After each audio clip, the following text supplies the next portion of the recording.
advice for you. Great. More criticism from Democrats pouring in after a second former aide accused New York Governor Cuomo of sexual harassment. New York City Mayor Bill de Blasio calling for Cuomo to lose the emergency powers that were granted to him during the pandemic. That's something state lawmakers from both parties have suggested as a result of this and the nursing home scandal as well. Let's bring in New York State Assemblyman Mike Lawler to talk more about this. We saw Governor Cuomo release a statement yesterday in which he offered an apology in terms of these charges or allegations of sexual harassment, saying, quote, "I never intended to offend anyone or cause any harm. I tease people about their personal lives, their relationships, about getting married or not getting married. I now understand that my interactions may have been insensitive or too personal. I acknowledge some of the things I have said have been misinterpreted as unwanted flirtation. To the extent anyone felt that way, I am truly sorry about that." What do you think, Assemblyman Lawler, about that apology? Good afternoon, John. Thanks for having me. I think it's a bunch of hogwash, frankly. This governor and these allegations, what it reveals is predatory sexual behavior.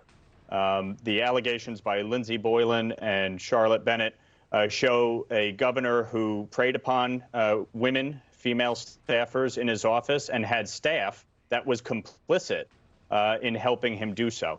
And so I think what is clear is not only should the governor resign, and he should resign immediately, but that there needs to be a full investigation into these allegations. It's why I've introduced legislation today mandating and expanding the powers of the Attorney General to ensure that any allegation of sexual harassment or assault is investigated by the Attorney General's office with the appointment of a special prosecutor, so that we ensure fairness, equality, due process, and that these allegations have the ability to be independently reviewed.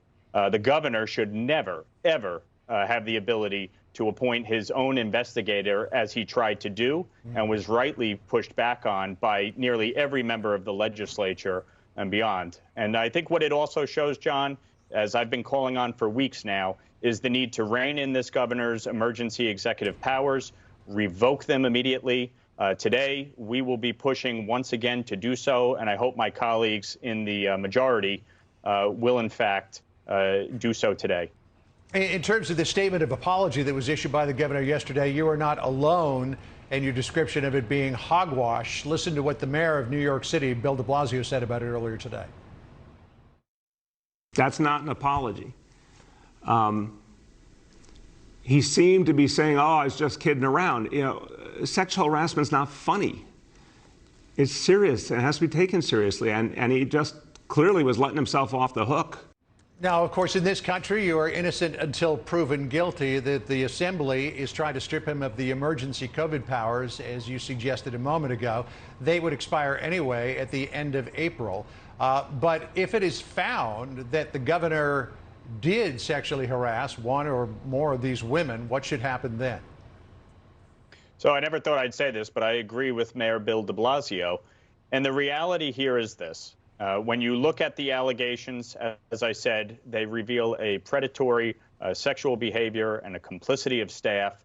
And you couple it with the nursing home debacle, where 15,000 nursing home residents died, in part because of his administration's decision to send COVID-positive patients into those nursing homes and then cover it up in a coordinated criminal conspiracy to obstruct justice.